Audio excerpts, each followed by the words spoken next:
And we're here. Hello, everybody. Welcome to what is this, the fourth episode of my mental health journey. Just something I started a few weeks ago. Started with myself. Um, my first guest was my brother. Then it was my daughter's godfather. Then it was one of my really good friends from Korea. You may know him, Kim, Sergeant McKeever came on last week. And today we have another longtime friend, Miss Kimberly Franco. And we're going to hear about her journey, how things are going with her, and we'll see how it goes. You ready? Yep. So the question I like to ask, you might want to back up a little bit too, so we can see Yeah, all I'm of trying you. to hear you. Let me see if I can make my head a little bit smaller. There you So go. yes, good morning, everybody. Thanks for joining us. The first question that I always like to ask everyone is, who are you? Who is Kimberly Franco? That is a really loaded question because there's many facets of Kimberly Franco, That's the cool. military Hmm. retiree and veteran that I hone in on that, and a lot of people equate who they are with their job. So I guess I kind of do that too. Hmm. But I'm nice. I'm kind. I like to live on purpose, and my whole discovery of Kim is kind of new. Recent changes in status in my life, Hmm. and I've lost who Kim was, and I'm trying to revisit who she is because I lost her somewhere. Okay, we are gonna gonna make sure we dive Look, I'll into let you that. know in a year. Ask me again in a year. Okay. What was childhood like for you? My childhood was amazing. I feel Hmm. like I was like if for I'm a seasoned person, so for anyone that watched the Huxtables and grew up on the Huxtables, Hmm. that was my life. My father was a policeman and a model and a cop, Hmm. and my mother was a nurse and a minister, Hmm. and my father's a minister too. So my childhood was very wholesome. I didn't get into anything bad, didn't see anything that I thought was bad. So I didn't really get outside of that until I joined the military. Okay. Nice, wholesome childhood. No, would you say you had any childhood traumas or anything? Did you get um, beatings as a kid? I think my trauma, she was my trauma probably stemmed from going from that Huxtable kind of life to when my Okay. parents divorced. That really, Okay. I couldn't figure out what was going on. Hmm. I didn't realize they divorced when I was a kid. I Hmm. just knew dad lived somewhere else for a little bit, and then they ended up Okay. remarrying, and he came back Okay. home. So we never even knew that that occurred. But Okay. we just knew there was something going on in the relationship, and that did impact me um, to a certain degree.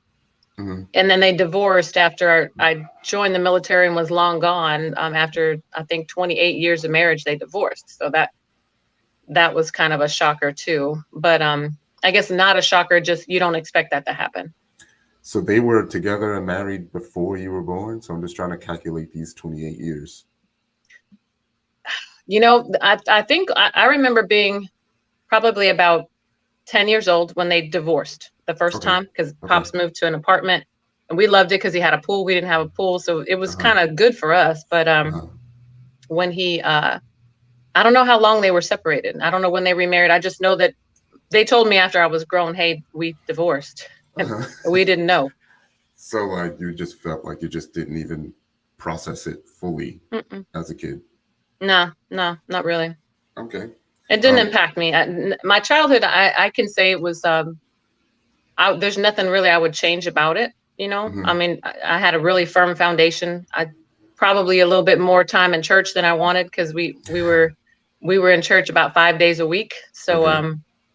it was my foundation, but that was about the one thing I complained about was like we're in church just way too much Okay. as a kid. Like how many times we got to do this? Uh-huh. One of the things I also like to ask people is to try to figure out where the anxiety may have started. Because I feel like as a kid, um, there's normally something. that occurs or something that happens, you just may not process it as anxiety. But thinking back on it now, is there anything that you would say still triggers you, maybe at a subconscious level? Nothing as a kid. I didn't really experience mental health issues or even I wasn't impacted by anything until I joined the military and I was grown and gone, and I actually was exposed to the real world. Okay. I think for me, I grew up in Arizona, so it's a different culture out there. You don't see, I think there were 4 Blacks in my class, me, Javon, Stephanie, and Roselle. Like I still know all of them. So we had a different kind of lifestyle. So when I joined the military and went out into the world and saw South Carolina for the first time and Georgia for the first time, I was like, what's going on here? I mean, like the world just opened up to me that I didn't have when I was still as a kid. I mean, I had a model childhood. So yeah, growing up is what changed me. Okay, let's talk about that. Your decision to join the military. What led to that? You know, it's kind of funny.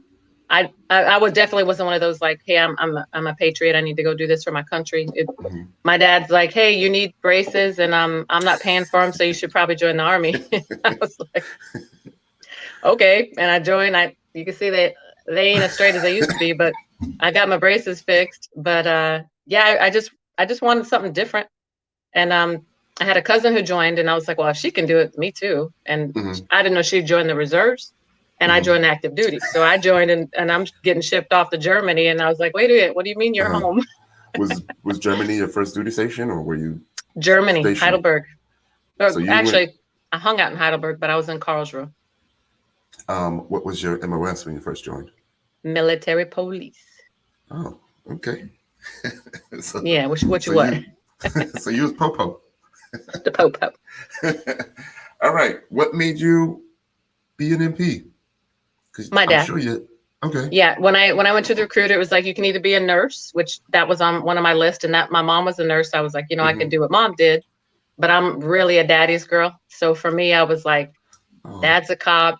Yeah, I'm doing that, and I went that route. Oh, funny you said that. I'm actually wearing my Super Dad shirt. Look, she's on my I'm wearing red, now. But I got my Super Dog tag. Okay, that's what's up. Did you say your father was an MP as well? No, in the military, he was signal. He was signal, actually. Okay. He only did 3 years though, and all his time was in Italy. But he just didn't like he came in when it was a lot of racism and discrimination. And he just said, hey, I did my 3 years and I'm out of here. Cause that wasn't for him. All right. What was Germany like for you? A lot of beer, a lot of food, a lot of culture. I loved Germany. And I actually, my son was born over there. So apparently I went over there and got married and had a child. And I'd like to get back there because it was beautiful. There was nothing really. You can go out in the middle of the night, walking right down the streets, and you felt safe. I can't say I feel that way here about Fayetteville, North Carolina, but wow, I felt that way in Germany. Wow. What year was this in Germany? Look, you're aging me now. 90. 90 to 92. All right. How Kevin Hart say, damn. You're like the hot dog, man. Come on. All right. So what was after Germany? After Germany was Georgia. I went to Fort Benning, Georgia. And being from Arizona, I didn't really know much about the South. So for me to go to Georgia, and I was like, Mom, I don't know anything about this place, but I'm going there. And I went, and it was interesting because I went to Fort Benning's right on the border of Alabama. So it's on the Georgia side. And one day I was out driving around and I drove across the bridge, and on the top of that bridge, it said now entering Alabama. And I was like, oh, I can't go to Alabama, I'm gonna get killed. And like in the middle of the bridge, I just turned around because in my mind, it was just like, okay, Alabama's where people are really racist and they're gonna kill you if you're Black. And so I was afraid of being there. But at the same time, when I looked around and realized, okay, there's more than just the 4 blacks that I was used to being around. Uh-huh. Like everywhere you look, I was like, oh my goodness, I've never seen a place like this before. It really changed me. And actually, my oldest son is still there in the same house. Uh-huh. He's never left because it's just that's a part of him now, and I'm glad that he has that opportunity, and didn't have to follow me all over my military career. Cool. I'm trying to figure out, when was your first like experience with racism? Was it as a child? Right As an adult? before I joined the Army, Okay. my really dear friend and I, we were driving down the street in Tucson, Mm-hmm. Arizona, and we came up to this stoplight, and I'm in my little bitty Army with some little hoopty. And there's a big pickup truck pulls up beside me, and this girl's yelling stuff out her window, and I pulled Uh-huh. my window down to look, and she's like, "You nigger!" And I was Uh-huh. like, "What?" I was Uh-huh. 18, and I was like, "I've never heard anybody say that before," Okay. and it just kind of took me by surprise, and I was like, "Okay." I said, "Let's fight." This is how silly I was. I was like, "Let's go fight." Uh-huh. We pulled up to a parking lot on the side, and I was smart enough to say, "Hey, look, I'm about to join the Army. I just signed up. I'm supposed to be shipping out soon. So I'm not going to start a fight with you because I don't want to get in trouble. Uh-huh. But if you hit me, we can fight." And we just stood there talking for the longest time. And I turned around. I was like, well, apparently this isn't going to happen. So I turned around, and then she sucker punched me. Wow. So I went in, and I was so mad because I had on my nice white Keds, and my Keds was my thing. And a nice little black shirt and my little white shorts, and they got dirty. And I was so mad. So you was But more mad. we went in, and needless to say, after that fight, I was like, okay, there were some bruises and stuff going on. I had she was dirty. So I got a little cut over here on my side, and I went to my recruiter. I was like, hey, can I join the Army with stitches? And he's like, no. Uh-huh. And I told him what happened. He's like, don't tell him you got the stitches. It's just a little bit, like 3 stitches. He's like, just go and don't tell nobody. And that was it. But I'd never, 18 years of living there, that's the first time I saw it. Okay, let's take it back one more time to childhood, one more time, because I forgot to ask a question. And it was about identity, right? And understanding like what you identify as and why. Because you come from interracial relationship with parents, correct? So did you even see it like that? How did your parents handle it? No. So my parents are both African American.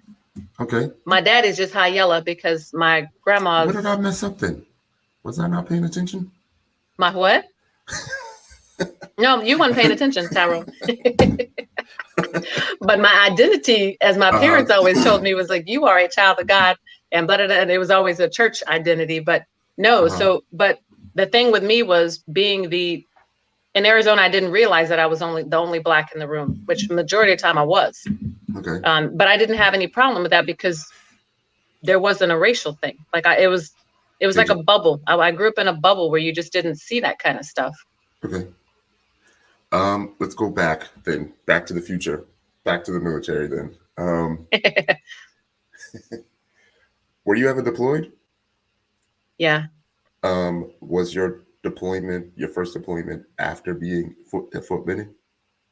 My first deployment was straight out of Germany. When I joined, and you aged me again, I joined right when I got to Germany. And my mom was like, hey, I hear there's stuff going on in Saudi Arabia, and there's things going on with Saddam Hussein. And next thing I know, they're like, don't unpack, Private. You're on your way to Desert Storm. I was like, what? I didn't join the Army to go to war. And there I was in Desert Storm. And I'm not, sometimes I try to figure out why I wasn't impacted by that. But the things that we saw there were, for some, traumatic. I'd never seen a dead person before, but to see a whole pit of dead people, I was able to still do my mission, and it didn't faze me. A couple of missions with, it was the pits. They had the big pits where they were going through and dumping villages of people in a pit. So we saw that. As an MP, I'm on a Humvee. I was a gunner, so I'm on the turret driving around with my 50 cal. And we did see a couple of encounters with some enemy tanks that had like a dead gunner on the turret, like just charcoal. but that didn't impact me either. I was just like, wow, it was just, I think it was just surreal. Maybe it was like I don't know, maybe a mechanism for me to stay Cool. strong, but it didn't really impact me. Yeah, I was gonna ask how, like, what do you think is going on with you to have a pit full of dead bodies not affect you?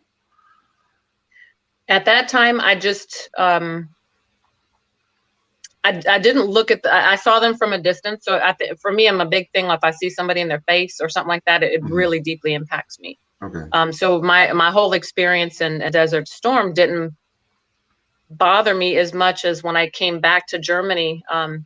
One of my first cases, I had to go out on the road as an MP, was a German national that was repairing a tank, Hmm. and the fire extinguisher got overheated and it became a projectile Hmm. and hit the man in the head, and he ended up dying. So his little 18-year-old Private Hall goes in there, and I had to go down in that turret to see what was going on, to see that man in his face. That really impacted me. That's my very first case as a Okay. police officer, and that one truly did impact me for a long time Oof. because it was real. I could see his eyes. Uh-huh. Oof. Okay. Um, your thought process, like when you're about to get deployed, you get your orders, you're going, like, what is that like mentally for you? For that one, I think I was just so young. I didn't know. Like, that's my initial, well, that was my initiation into the Army, because Hmm. I was within 8 months of being at my first duty station. So to Hmm. me, that became the standard for Army. Okay. And so in my mind, I didn't have time to process it. They were just like, you just, here we're gonna go. And I went through the process with everybody else, and got on that bird and flew over across the water. And then the Yeah. second time it got a little easier, I think. It wasn't a combat deployment, but we went to Hungary to Okay. train the Iraqis. Basically, we put the Iraqis through basic training in Hungary, of all places. And that mission, the uncertainty is the one thing that bothered me. I think just not knowing what you're getting into. If I knew, it'd be different, but none of us knew what we're getting into, and that makes it a lot more difficult. I think that's just a rule for life. If you know what you're getting into, it's easier to deal with. Hmm. Yes. So I'm trying to get the timeline right.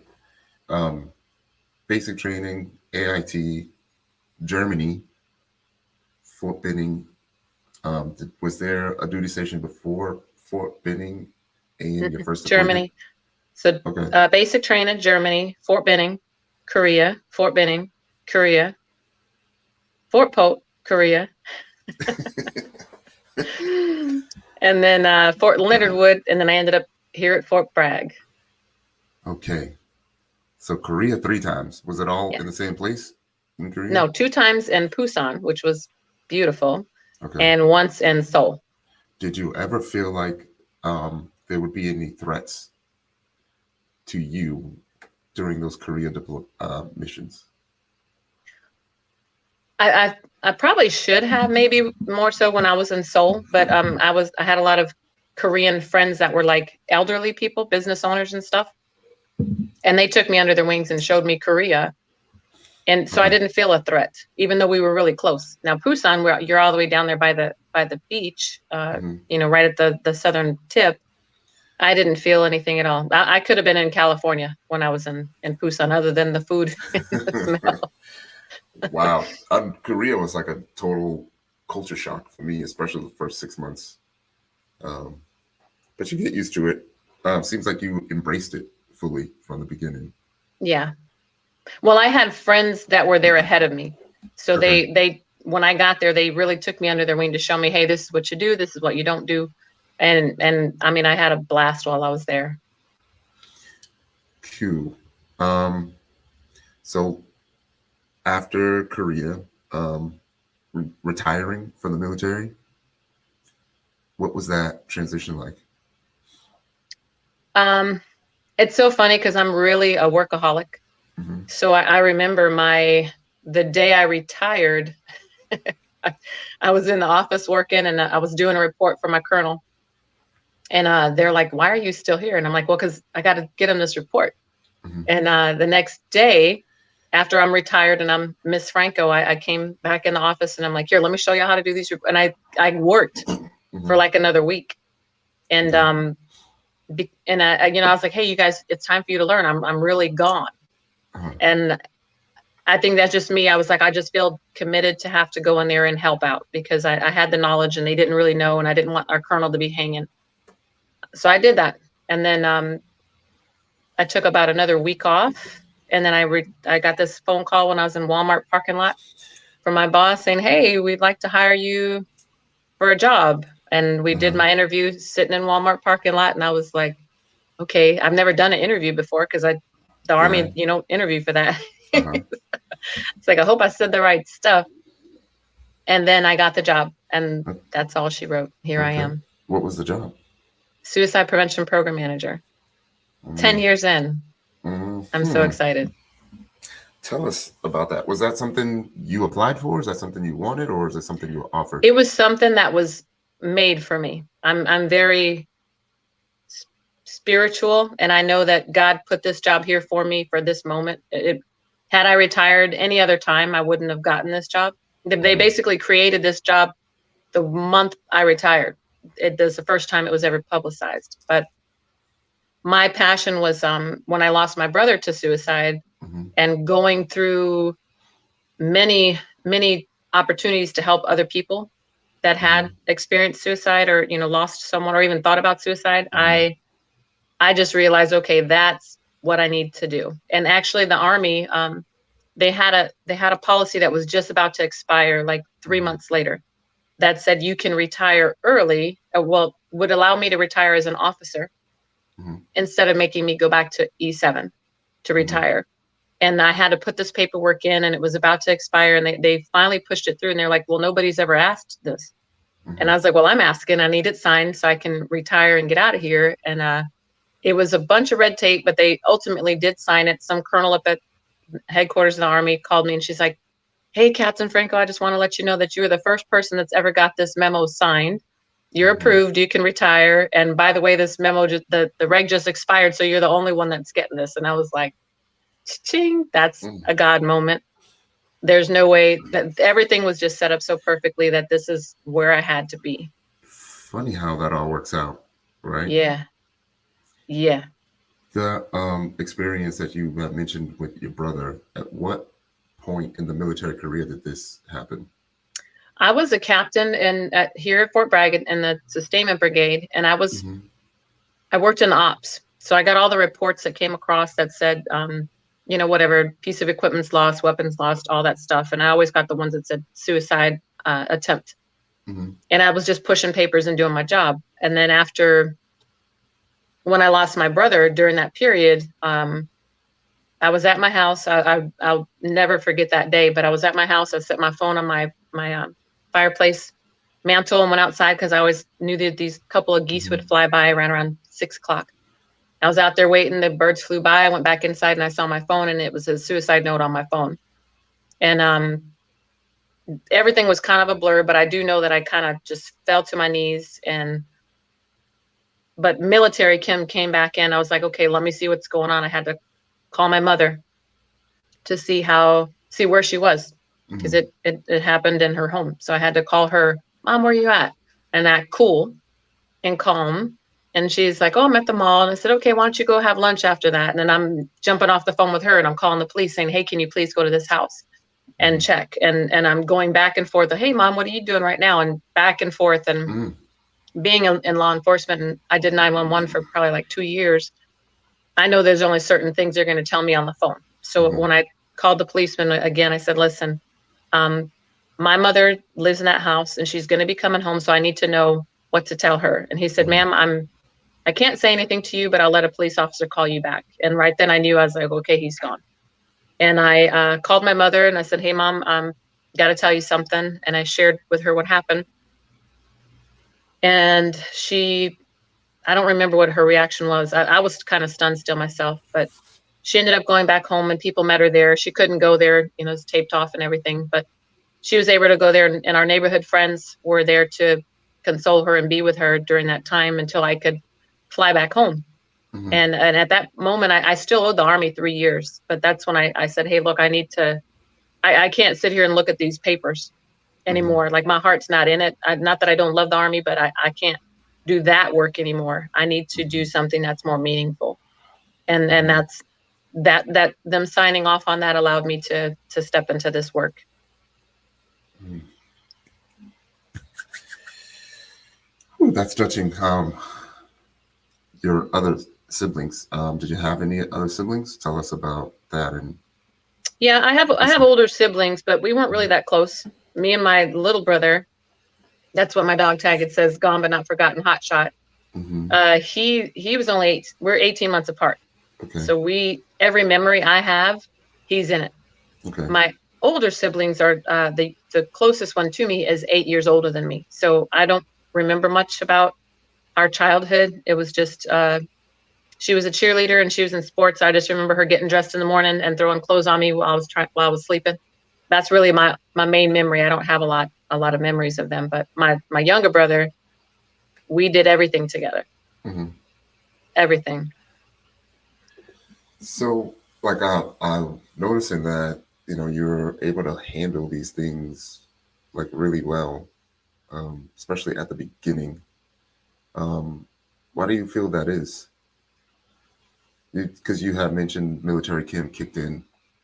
Yeah. And I've noticed a pattern of you being the strong one, or you being really strong about certain situations that would break folks.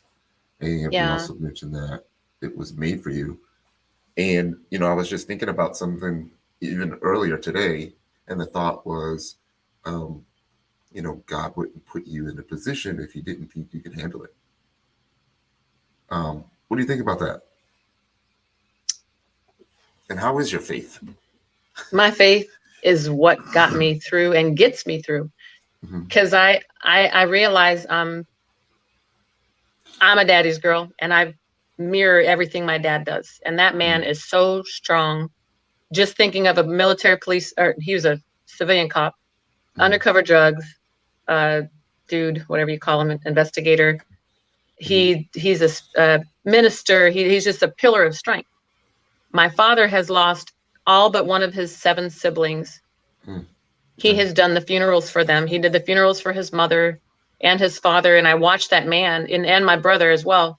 And I watch him and I'm just like, man, how does he do this? He's just like a robot. He goes through it, and I've never seen him show emotion because he wants to be that pillar of strength for us. And then me, I really mirror him in that aspect. And my mother, that woman is so strong too. But I know that my faith has gotten me through a lot. I mean, more than you could even imagine. And I just recently had not an issue. I had the weirdest thing. So I had a lot of stress and things have been going on in my life for the past few months. More than anyone even knows. But I was in my son's room. I think he forgot to do something. And I walked in that room, and let me tell you, I went in there, I put my hand, I went boom, right in his chest. I was like, you, and I just blew up. And I started to cry in a way that I've never heard myself cry. Even after losing my brother, I don't know what it was. And I know in the Bible, it talks about the wailing woman. And I've been doing a lot of studies on that and just women in the Bible. And I said, you know what? I think that was a wail, because I've never heard me make that noise. It was a scream, cry, almost a laugh. And my kids were just staring at me like, what's going on? And, but in that moment, I was like, knowing what I do, and I'm a crier. I'll tell you that. It's okay. I'm a crier too. I might even know. cry too. We got snot and everything. I know. Knowing what I do, I can say that if I didn't have that pillar of strength, if I didn't have social aspect, the physical aspect, the spiritual aspect, and my community, I saw myself in that moment and I said, this is what would make someone want to kill themselves. That's not my walk. That's not my path or my choice. But in that moment, I said, this is what it is. Like, it's really, it totally hit me, and it was like an out of body experience where this was me as the military Kim was up here hovering over me going, this is what now you can truly understand when you're teaching a class. And people say, I don't understand what could make somebody get to that point.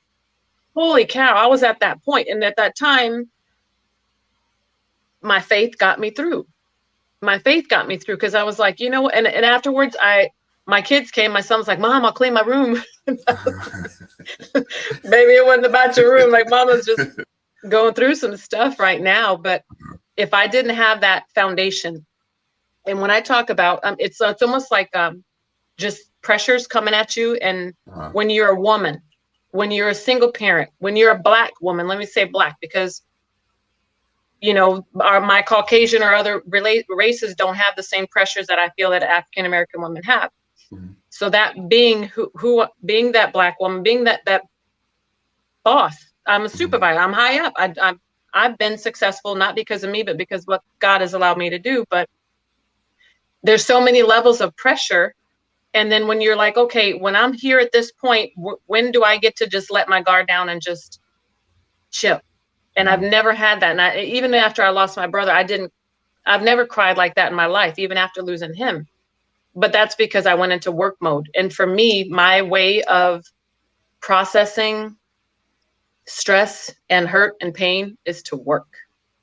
And I realized that I've been working for about 11 years now, and I haven't taken a break mentally to process the things that have occurred in my life. So yeah, but if I didn't have faith, I tell you, I don't know where I would be. I don't know. You mentioned processing it mentally. What about processing it like emotionally? Yeah, I don't do good at that. I know I don't do. I could teach you a class all day long and tell you what to do, but I already know that I don't do that well. But I'm trying to, and I don't take my position lightly. Like, I know that I'm not in a job. I'm in my purpose, and I just happen to get paid for what I do. So that's a beautiful thing. So everything I do, every chance I get, it's all about suicide prevention. Like, I got some decals I'm about to put on my car. When you see, you're going to know me when I'm driving down the street, because everything about it, from the license plate to the car, is all about suicide prevention. And I take it to heart. So, yeah, I'm always in work mindset. I don't do emotions well, other than I cry a lot. So that's it. I have a two-part question. So the first question was, in that moment when you were just letting loose like that, do you feel like it was just a culmination of all of the times where you had to be strong, and it was just maybe your mind, your brain saying, I'm tired, and was just letting it all out? Yeah, it was. I have a habit of being a helper. That's it. I'm addicted to helping, and I recognize that, even and fixing. Helping and fixing is what I feel like I have to do, to a point where I often put myself like, okay, I know I need to do this for me, but this person needs help, or I need to do this for me, but I got to fix this, or somebody needs something. And I just recently, after that episode, which is only about maybe not even a month ago, okay, I have a new outlook now. Like, it really took the tip of that iceberg you saw the tip and all the stuff that was going on underneath that water. Nobody knows, because I don't share with people, because I don't want people to carry my burden, or to feel like my mama, she's a professional warrior, and I don't tell her anything, because I'm like, she's going to sit up all night going, I didn't sleep because I was up worried all night. And I'm like, I don't need you worrying. I got this. I'm just telling you so you know what's going on in my world. But I just don't like being a burden for people. And I know that's a trigger word in suicide prevention, when people say I don't want to be a burden, so I'm good. But that's just me. I'm addicted to fixing. I can relate. The second part to that was about that strength and the need to be strong. Do you feel like you can ever be like, quote unquote, weak and have people see you being weak? I can, I just feel, a lot of this is self-imposed, right? Because I'm Uh-huh. like, do you know who my mama and my daddy are? Uh-huh. So there's just that expectation. I think being a preacher's kid, Hmm. being just a military police, they look at you as tough. Being a soldier, period. No matter what your Hmm. MOS, people look at you as the tough one. And I'm slowly recognizing that, and it might just be age. I can't do it. I can't do it all. Uh-huh. Like I need some help. Uh-huh. But it's hard. It's hard to be in that position where people look to you and then to say, hey, look, I need help, or Hmm. I need you to come do this for me, because Hmm. that's not something that's really been a part of my vocabulary. Hmm. So you said this is what, year 10, year 11 Oh, for of, my brother? no, be in the suicide prevention I've been position. doing this for 10 years. Well, I did it in the Army before I got out too. And Okay. then I've been in this job, June will be 10 years. Okay, that's 10 years of being strong. Like, what's an average week, month like in that Mm, position? Tell us. it's crazy. So it's interesting because this job could be just to sit down at your desk and wait till you get a call, but that's Uh-huh. not me. So me, Yeah. I'm like, okay, I think I do a lot more reaching out because of my experience. So whenever, Hmm. I'll just say I'll go for last week. People can call the crisis hotline, and then soldiers can call military one source Hmm. for help, right? So if I'm gonna somebody sh- calls I'm gonna military show one that. source, Hmm. and yep, Boom. that's a Let different him. one. But if That's, people call that's the one. the military one source, Okay. um, that number, if they're in the Army Reserves, it's going to get connected to Kim's phone, and I have them on my favorites so that it can ring no matter what time of day. Okay. Um, and if they call that number, then I get connected to it. So I got this call on, I think it was Sunday night, and they said, hey, we got a gentleman who is actively thinking of suicide. He's going to go check into a hotel, and he's got pills, and he's going to kill himself. And I was like, okay, give me his number. And I just texted him, hey, my name is Kim. And I just had to, how you got that couple of seconds to make that first impression. And I was like, my Uh-huh. name is Kim. I work up at the headquarters. I really care about you. I lost my brother to suicide, and please don't let this happen on my watch. I want to help you. Hmm. And we texted through the night, and then eventually he's like, I'm writing notes to my daughters, and I'm like, hey, and I'm trying to text him Hmm. this information, and then and I'm up all night. The text stopped coming, so the next morning I'm looking at my phone, and I'm looking at it 3 o'clock in the morning, 4 o'clock. Finally, 5 o'clock in the morning, he responded and said, I'm okay. And I was like, dude, okay, Hmm. and continued the dialogue. And he was actually on his way to a school in Fort Jackson, and Hmm. he made it to the school. And I texted him throughout class, and I was like, hey, call me when you get out of class. And Hmm. I just kind of kept that dialogue going throughout the whole thing. And then at the end of day one, I talked to him in the evening, after work, late in the evening, and we just had a conversation. He told me everything that was going on, and I was like, okay, I can't, I'm not the fixer for, I don't have the authority to fix you. I'm a tribe, but I don't have the Hmm. authority for the things he needed. But I said, I'll definitely look into it for you. So that was Sunday into Monday. My week hadn't even started. Monday, series of meetings. I have a couple of cases. Every suicide death in the Army Reserves comes to me. Hmm. So I look at those cases, and I don't just read them like, shuffle papers. I read them, and I'm like, okay, what happened here? If I have a question about a case, then Hmm. I tell them, hey, we need to find out more about this. Like I don't feel like we did justice in this case. Hmm. One specific one I can't talk about, but probably had a sharp related incident, a sexual assault of some sort that was the triggering for her suicide. Hmm. And we didn't go the further route to find out if there was a perpetrator. We didn't ask the people closest to her. And I said, I kept pushing, and that got reopened. The case got reopened. So I'm Hmm. super excited about that. But I take every single case to heart. Hmm. I do a work-life balance, so I don't bring work home, but there's some cases that I wake up in the middle of the night and I'm like, ooh, let me ask this question. I keep this notebook beside my bed, because if I wake up and if I have a question, I just want to write it down real quick. And the next day I get up and I'll shoot an email to somebody and say, hey, we need to do this, or we need to do that. It never stops. Wow. So first, for those who don't know what SHARP is, the sexual Sharp. Oh, yeah, yes. Sexual harassment and rape, response program, rape. I think. So Is it rape prevention? Sexual it's harassment and rape prevention? Sexual harassment and rape prevention. No. Look it up. I'm gonna look it up. No, response program. Okay. It's response program. Okay. The second thing was,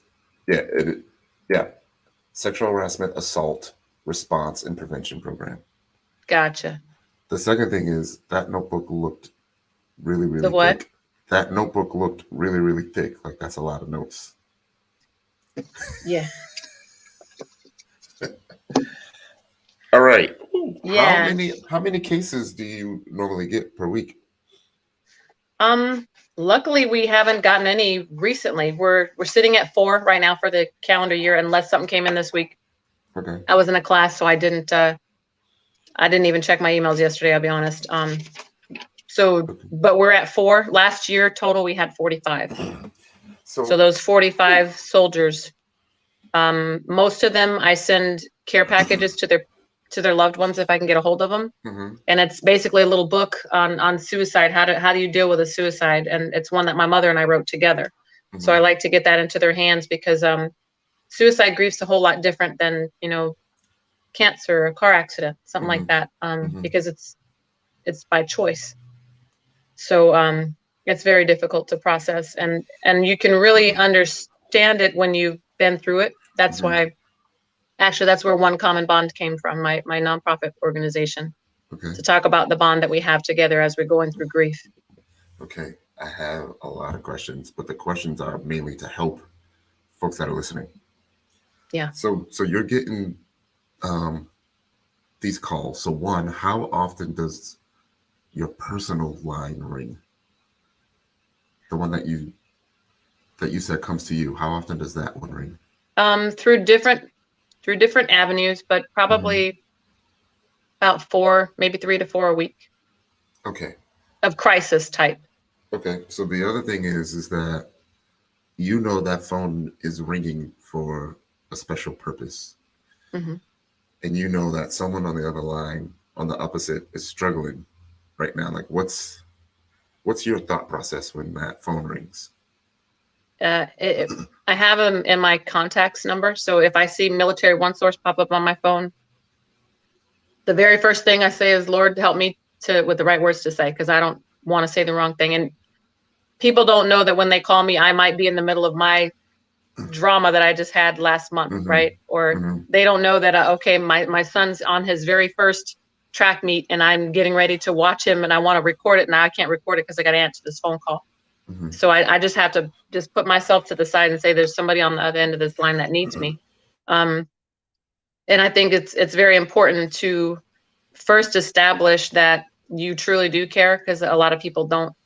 They just think you're going through the motions. But when I share my story, they connect instantly and understand, okay, this lady really does care. Because I could just be somebody who doesn't have, who's not a nice person that's volunteering that doesn't really have that. And I think that's an advantage I have, in that people know that I understand and I'm really going to fight for them, Okay. So let's say, someone else was getting that call. What advice would you give to those individuals who have to take that call and speak to someone else? Like, what do you feel is a really good approach to take? So there's a couple of things I would say. First of all, give it your undivided attention. This is not something you can multitask with. So get yourself to a space where you're not around people, turn off that TV, get rid of any distractions, and give them your everything in the midst of that moment, because they need it. And then second of all, I would say just don't be judgmental, because you never know what their reason is going to be. It could be, hey, my hamster just died, and I, that was my boo. Whatever they think, you can't say, what, like, for real, a hamster? No, if it's real to them, then it's real. So you need to, honor that and just be neutral in your response. And the final, well, because you have folks that can listen, that are listening on here, I would say that you need to log on to my website and go to the training, because if you go to that training, I'm elementary style. I like little pictures and cartoons that are like, how do you feel today? And then have you been having thoughts of suicide? And yes, I have. If they say yes, this is how you ask. If they say no, this is what you do. But I like to be a source of knowledge in all aspects. Was it the One Common Bond? Yeah. Site?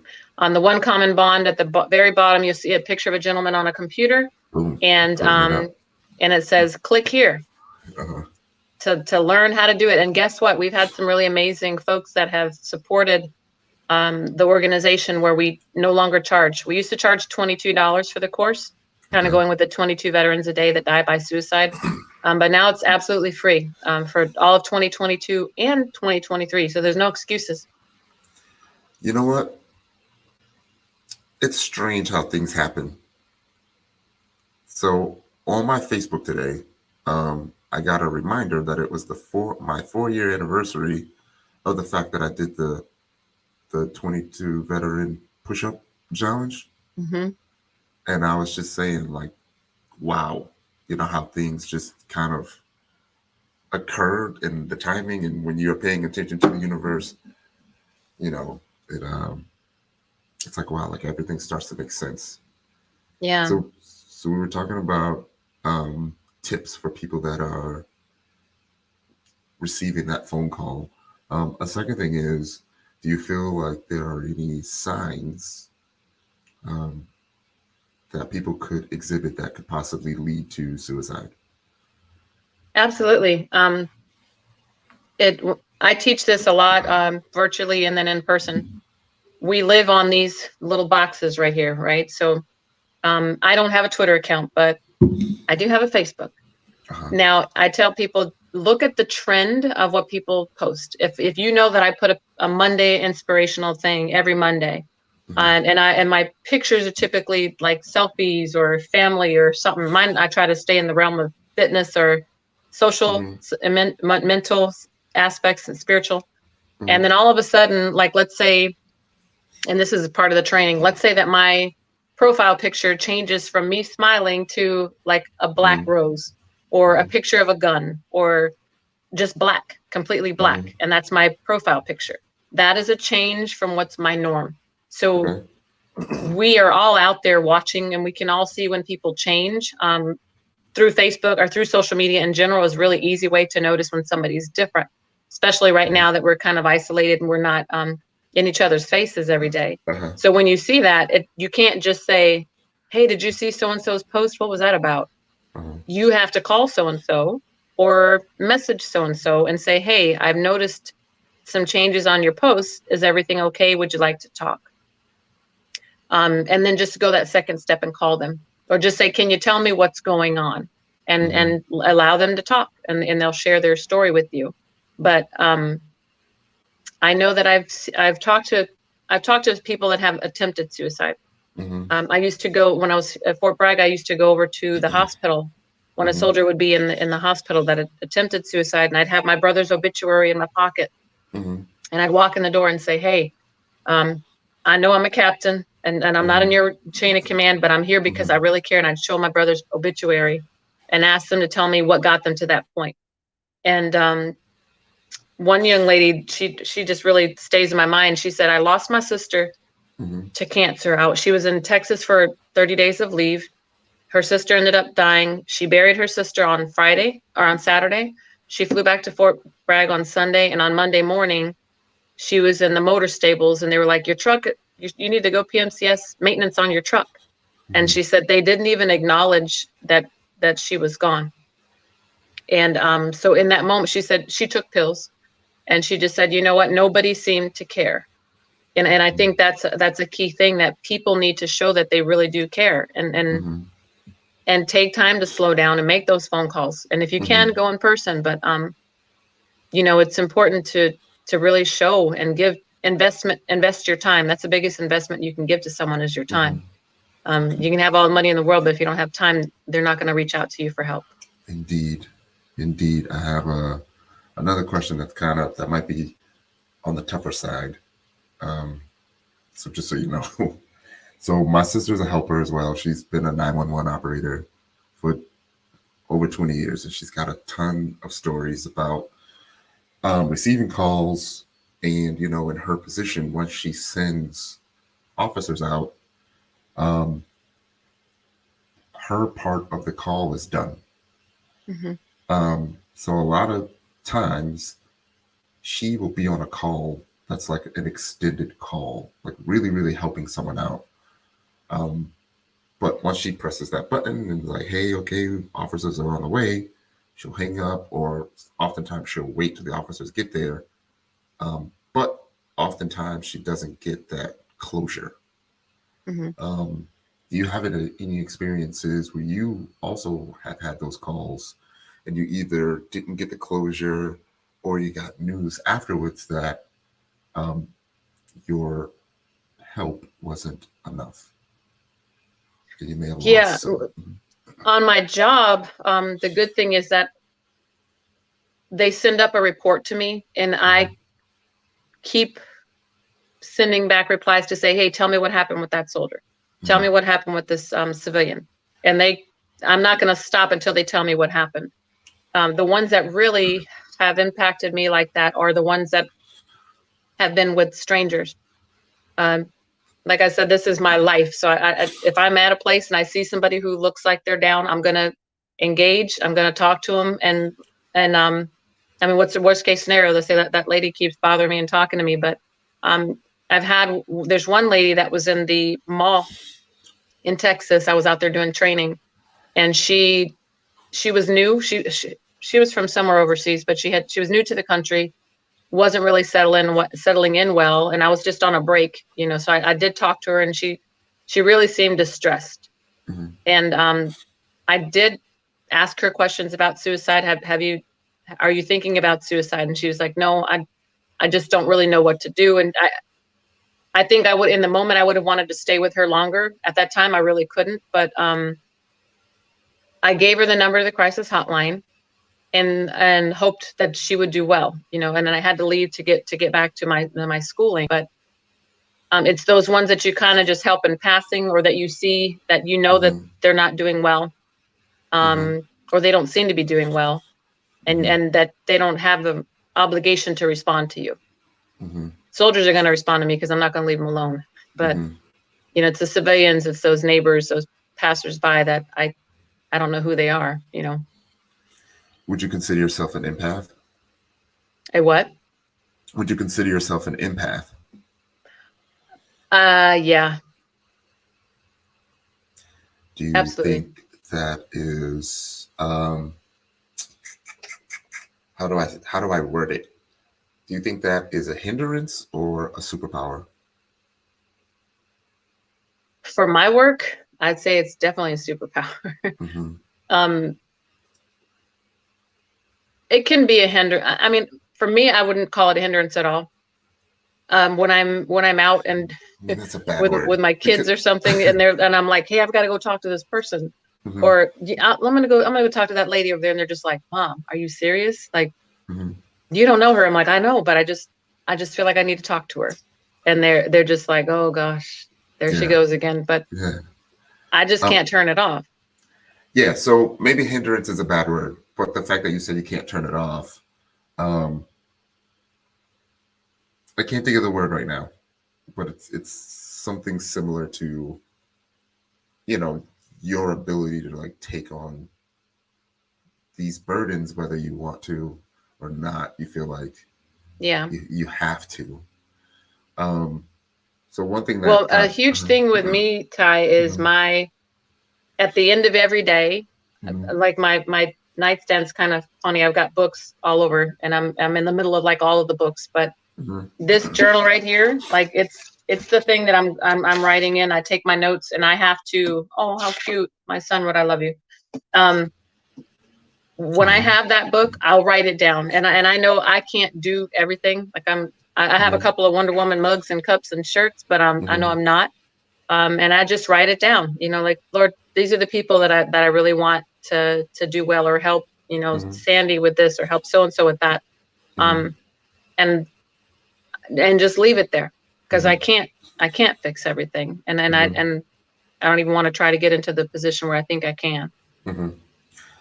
I wouldn't say I'm an empath. I would say I'm pretty close, but it's from an analytical standpoint, to where I can see things and I don't really feel them, but because I see them, I can process the fact that something's wrong.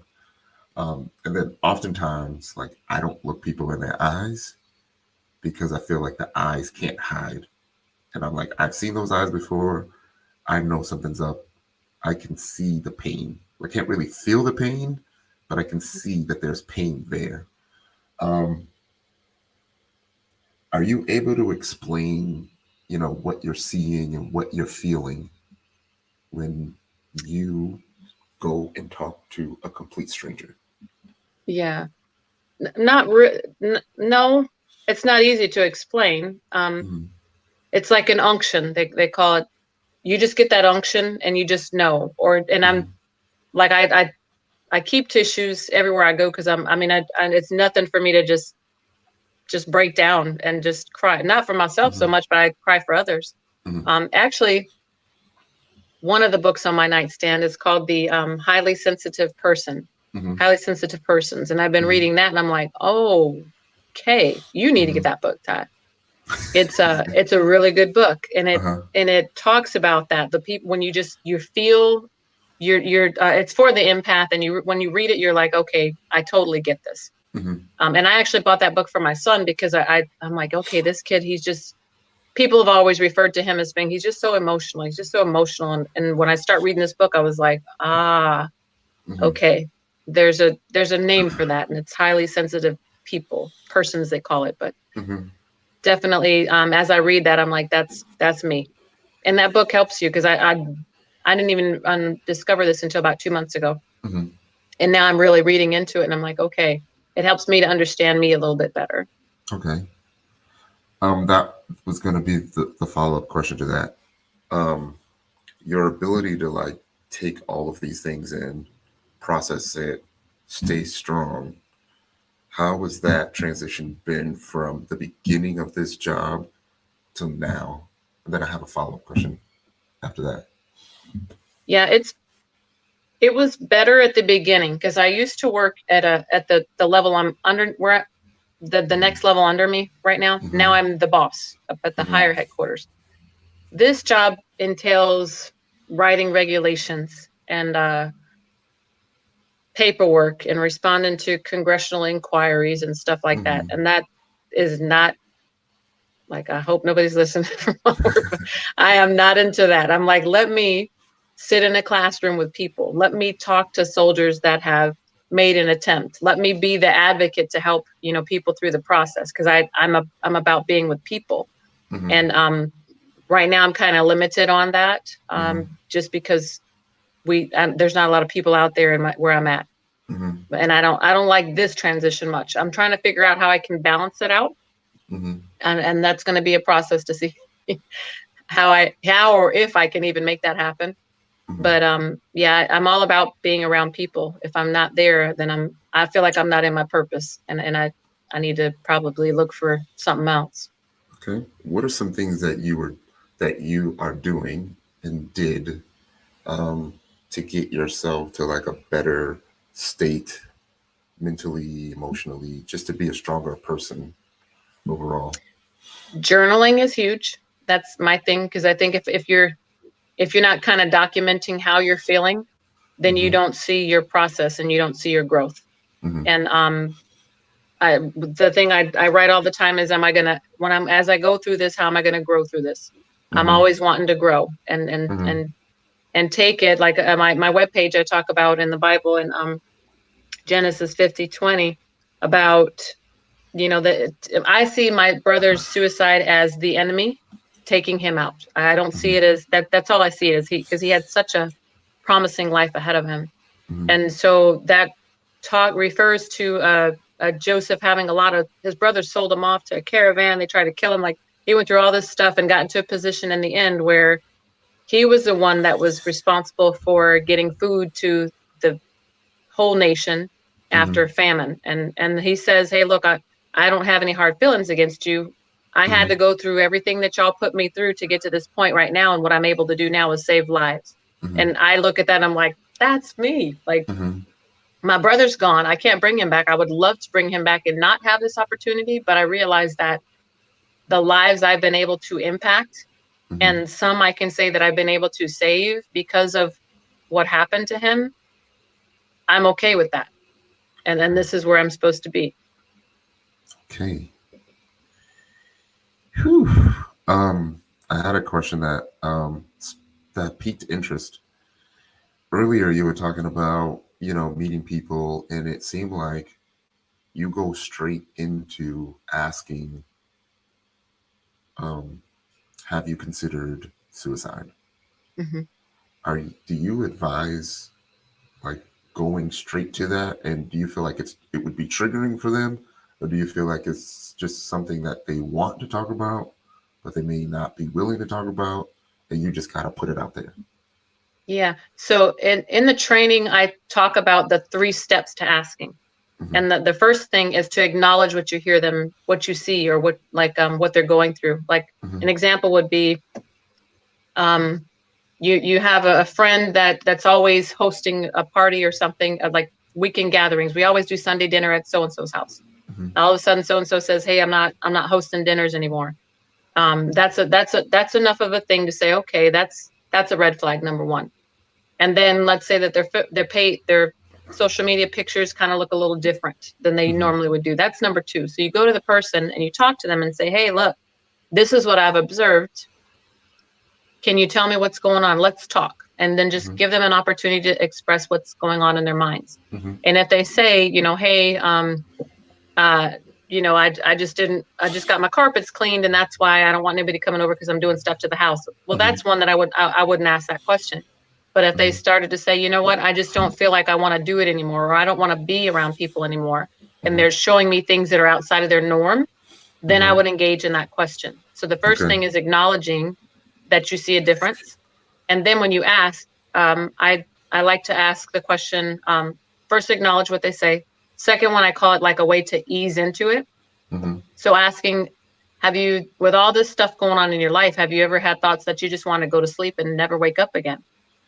And that's kind of a softer way into the question of suicide. I'm okay going straight there, but it kind of makes the flow goes a little bit better. Hmm. And if they say yes to that question, then you'll say, have you had thoughts of suicide? Or are you having Hmm. thoughts of suicide?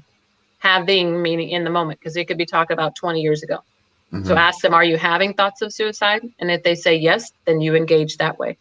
Hmm. But if you do that easier question and they say, no, I don't feel like going to sleep and never waking up, you still go to the third question and say, are you having thoughts of suicide? And you Hmm. won't put the idea in their head. If they're thinking about it, they'll be relieved that someone actually asked Hmm. that question. There's a myth out there that says if I ask that, then they're going to be like, yeah, I'm going to go do that. But that's just not true. Hmm. You need to just ask the question because you may be the only person that noticed these changes and Hmm. that had the nerve and the guts to ask them. And you could be their lifeline. So you just got to do it, as uncomfortable as it may be. Okay. I mean, I try to think about what I would do or say in that position. Um, Personally, I would try to think about things that they would have to look forward to, either Mhm. next week, next month, tomorrow. What are some things that, you know, we should focus on when it comes to having those conversations with So I individuals who like answer to yes? put their mindset in a place that's good. So if they Mhm. say, yeah, I'm having thoughts of suicide, you can say, okay, I understand you're going through a difficult time. Can you tell me how, let's reflect on a really good time of your life and let's try to see how we can get that back. Mhm. To try to bring them away from the now moment Mhm. issue that's going on. Also to make sure don't push things on them because a lot of people automatically go to, well, you have kids. Well, what Mhm. about your spouse? And you don't Mhm. know if they're actually the ones that are triggering it. Maybe they have children and they're unable to see them. Maybe they have Mhm. a spouse that they just don't want to be with anymore. There's a Mhm. there's a stressful situation going there. So don't try to put the things that are important to you onto them and make it fit. I Okay. see that happen a lot, even in training where students would go 20 minutes to say, but what about your kids? And I'm like, dude, it Mhm. ain't the kids. Like, Yeah. go to something else.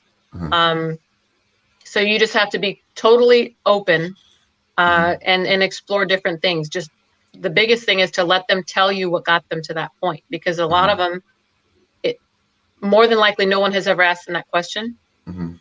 and they really just want to talk. Mm-hmm. that may be all they need is to talk to someone. Mm-hmm.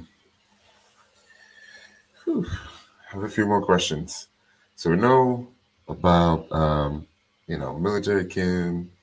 I'm going to call her Super Kim. um, and your go, go, go, you say you can't really turn it off. Um, career. What is personal life like? Are you able to, I don't want to say turn it off, but step away from being Super I Kim? I love my porch. So Mm-hmm. that's me. I'm not a going out. You won't ever see me out in a club or anything that even that environment. I love sitting on my porch, which is connecting me to nature. I Mm-hmm. think when I'm in nature, I'm grounded. So for me to be outside and hear birds chirping like that, woo, that brings me to a good place. Mm-hmm. Um, journaling, being outdoors, and then just also spending time with the people that I love. You know, I don't have to do anything fancy. I can a lot of times I'll tell my kids, hey, anything with an on and off button, put it away, and we can do anything else. And Mm-hmm. we'll usually pull out Scrabble or Sorry or something like that, and we just Mm-hmm. play a game, and they're just like, wow, that was so fun. And Mm-hmm. just simple things. I think we get so caught up on electronics, and I know you're a techie dude, so you're probably Mm-hmm. like, ah. Yeah. But we just need to step away, turn Mm-hmm. off unplug it, turn it off, and just get back to simple stuff. Yes, I started reading Eckhart Tolle when was trying to battle the anxiety, and I did something um, that kind of changed the game for me. It Hmm. was during the walks. I would normally have the headphones, but Eckhart talks about the power of now and being in the moment and being able to listen to all those things. So I actually took the headphones out, and for those walks, I would like feel the wind, listen to the cars, Hmm. listen to the birds and the animals, listen to my feet hitting the ground, listening to me stomping on the leaves. And it was just really, really, it was like really, really refreshing. A lot more refreshing than like listening to the next song. So I definitely get it. I have another question that I like to ask because we're almost about to wrap up. So I'm gonna bring You this. look, if that's your Uh last huh. question, I got some stuff I need to give you real quick. Okay, go ahead. Okay, so We and have I was time. um I have time if you have time. yeah. Hmm. So we recently the Army said, hey, we need to do a chain teaching. So the highest generals teach the next level and all the way down to the bottom. Hmm. And a couple of things that they mentioned that I thought are very impactful and people need to know. They had a survey of 153 people who had attempted suicide. So either they shot themselves, they took pills or something like Hmm. a nearly lethal suicide attempt. Hmm. 24% of them said that from the time of whatever happened to the time that they took that act was less than 5 minutes.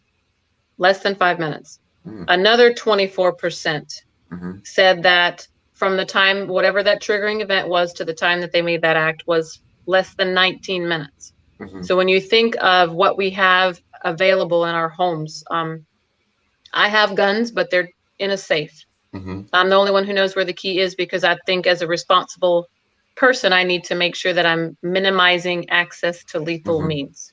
Hmm. And for our Second Amendment folks that are like, I'm not getting rid of my guns, just you don't have to get rid of them, just make sure that they're safe. And think about your Uh-huh. kids because there are documented suicides Hmm. as young as 8 years old.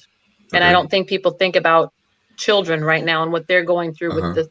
with the COVID environment and isolation and bullying and so many things. Uh-huh. We've got to do the right things for the people around us, and then for ourselves as well. Because, like I told you, when I was in that going through that thing last month, if I were not grounded the way I am, and I know that there's a gun right around the corner, and I don't have to go through two different levels of security to get to that gun, that could Hmm. have been a person that was gone.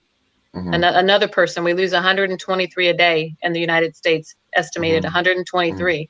So even while we're talking today, there's probably been about 5 of those folks somewhere in the United States that have died from suicide, and that's Oof. really impactful. We've got to do our part. Oof. You know what? um, I think I'm about to reveal something too. personal. I don't think I've so personal. My very first, and then I want to see what your thoughts are on that. So my very first duty station, Lawton, Oklahoma. Um, I was what, on the second, third floor balcony, but it was like overlooking the parking lot, and I just remember feeling really, really lonely or whatever. And I went up and I sat on like the railing, but my legs were like on the other side of the railing. And if I would have leaned forward, I would have just fell off the balcony. And I remember my battle buddy at the time, Foster, had just like pulled up, and he looked up and he's like, "Yo, what are you doing?" Mm. Um, so I don't even think I was considering suicide. I think it was maybe a cry for attention, but I wanted to get your thoughts on that. Mm. You think I was just going through some stuff, being soft? I don't think someone would go on a balcony like that if they didn't have intentions like that. Mm-hmm. So what was going on with you? Like, what was there a triggering event? I'm trying to think of what it was. I think I had a roommate at the time. I had just joined. There was a lot of things going back home. I was sending money home all the time, so I was kind of broke most of the time. I was thinking about, my brother and sister being at home, and my mom is a single mom, but I'm in Oklahoma, which was like the most boring place to be. Everyone's got a car but me, right? All I can buy is those freaking CDs from the PX. Um, and my roommates, and my friends, because they had cars, they was always gone. So I'm in these hot barracks, all by myself, thinking about home. Um, like I don't think I've really ever, considered going through with it, but I think I don't know, maybe being on the verge, or maybe even thinking about it kind of puts you in a place that it could be real. And I don't know if it's an adrenaline rush, or I don't know. It's a feeling that you can't really explain, because you're like, oh, it could end.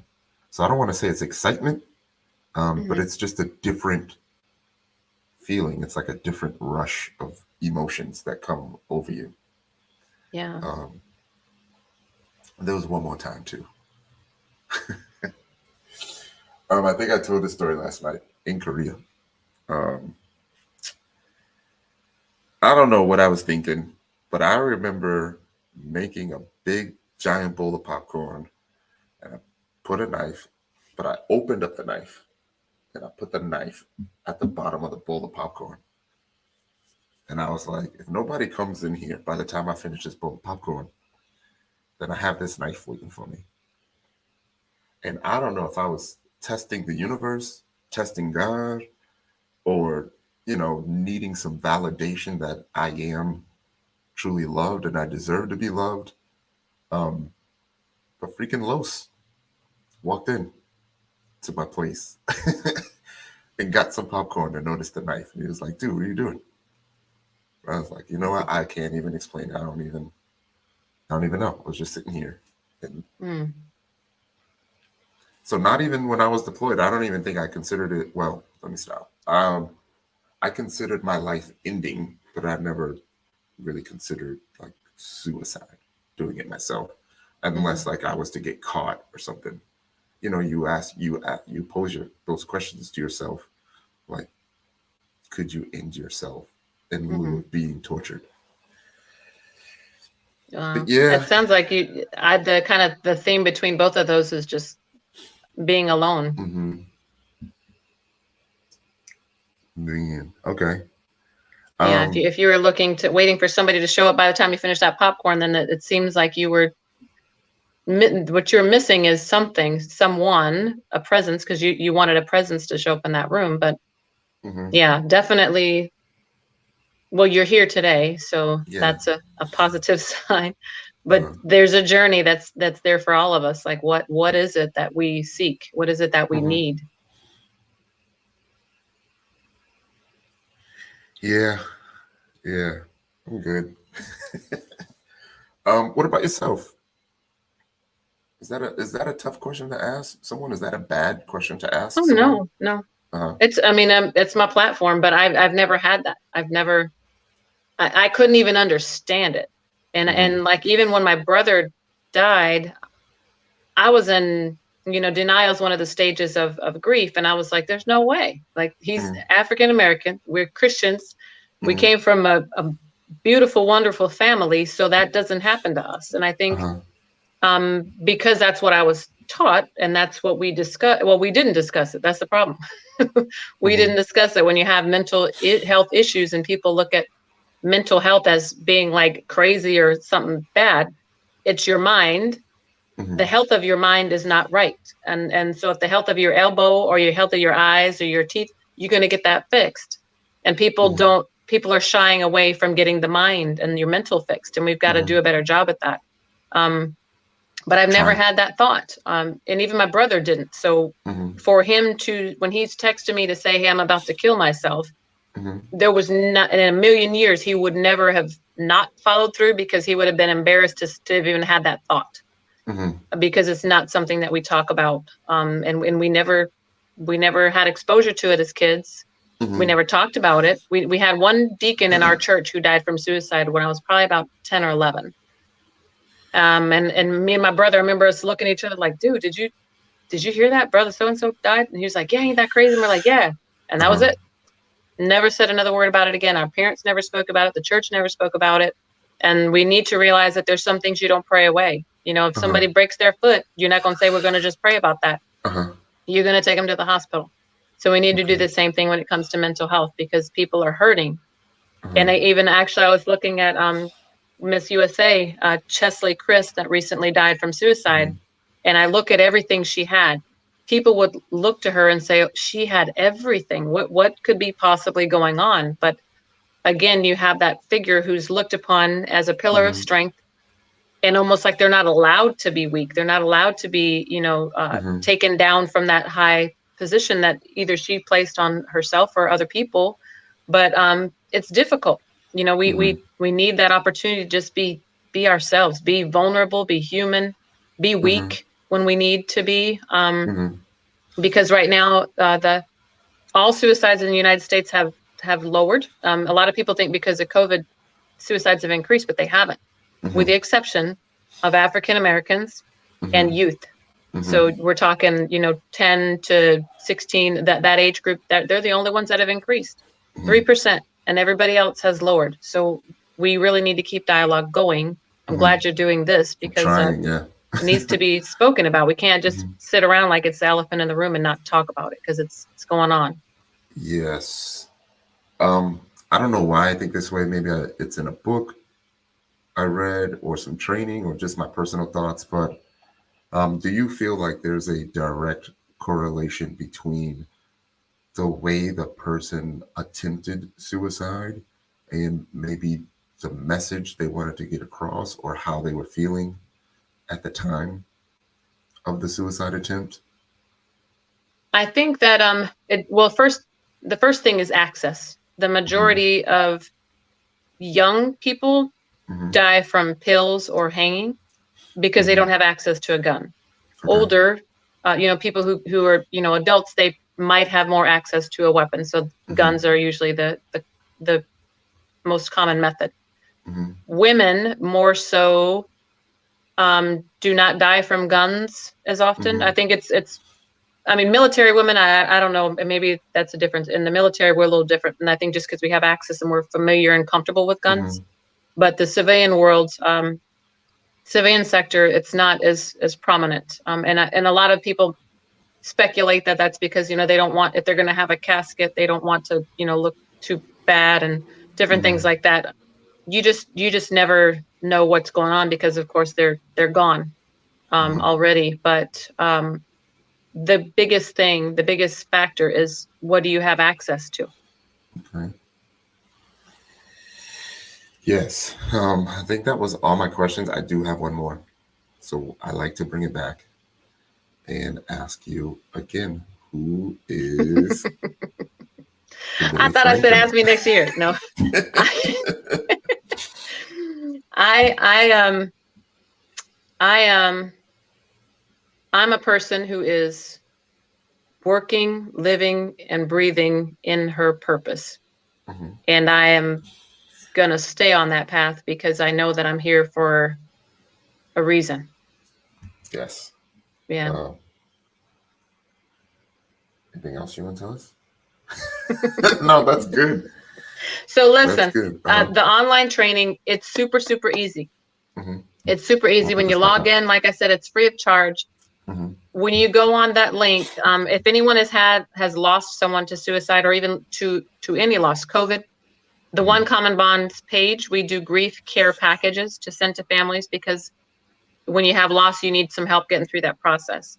Another link you'll find on there are different questions you might have about suicide. There's a page on there. I know there's when I lost my brother, a big discussion I had was about the ultimate sin. That's something that I think the Black community speaks about. You know, hey, that if someone dies from suicide, that's the ultimate sin. They're going to hell. There's a page on there. There's a little PDF, easy read, 2 pages on the web page about that, and then some other materials too. I try to update it as I come in contact with any kind of gaps that I see on the platform. So Hmm. just continue to check back to it. But Hmm.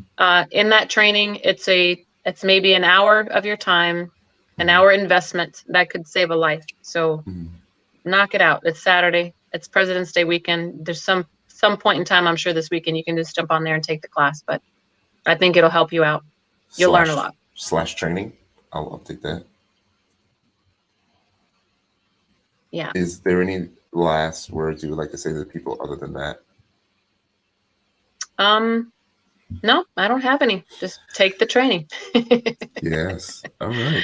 Take the training, and I'm out. I'm out. You that One Common Bond page. I got to update it. I do need to add postpartum depression. I've recently connected with a lady who lost her daughter to suicide after postpartum depression. That's not my Mhm. vein. So I'm partnering with her so that we can fulfill that need for anybody that might be experiencing that as well. Okay. Normally at the end, we open it up for questions as well. So if anyone else has questions, feel free to ask them. We do have a little bit of time.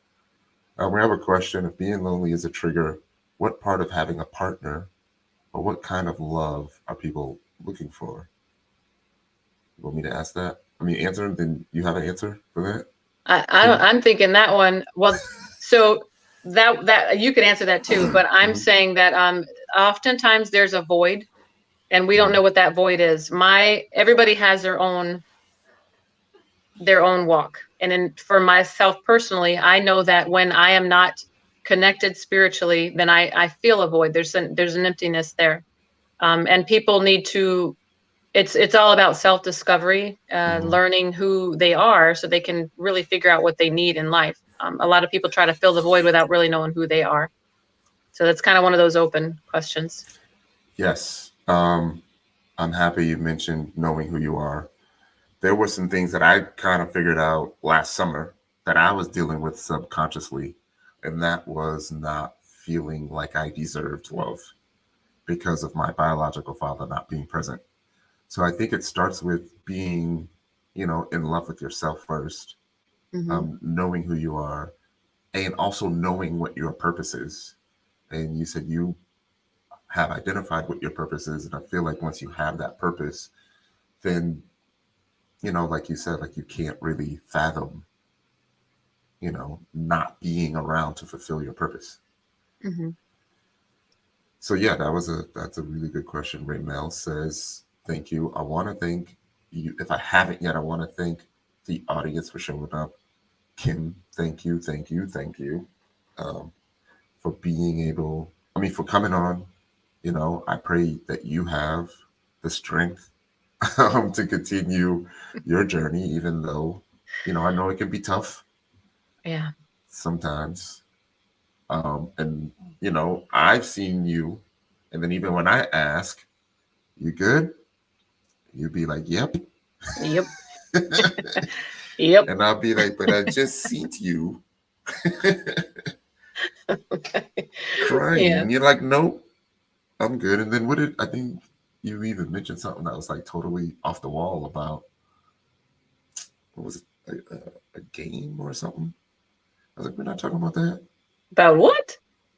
I don't know exactly what it was about, but it was definitely not about the situation. Oh, And you're like, no, I'm good. yeah. All right. That's my answer. That's my go-to. I'm like, all I right, think we Super all need to Kim. get to a point where, like, well, first of all, that's a two-part thing. Hmm. If you ask a question like that, you need to be prepared to sit down and listen. Because if I did, somebody asked me that question 2 weeks ago or 3 weeks ago, Uh-huh. are you good? I'd been like, you know what? Let's go get maybe 3 bottles of wine and sit down and go to escape for like a whole weekend because I got a ton of stuff to just dump out at you, you know. Yeah, yeah, So if you're going to ask a question, be prepared to sit and invest your time to hear the yeah. answer. Are you And good then also, if right people now? ask, be okay to not just say I'm good, because Uh-huh. that's my go-to. Yeah. I just be like, I'm well. Not great, but better than I was yesterday. Yeah. Because I realized saying I'm good, I'm just lying. You know, Mm. I know damn well I'm not good right now. I'm on the road to good, just south of it and heading north.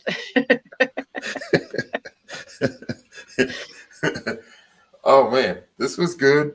Um, Is we that had the to. word you want to use? Good. No, this was I great. thought we're getting away from. This was amazing, and we Okay. definitely need to do it again because people need to hear.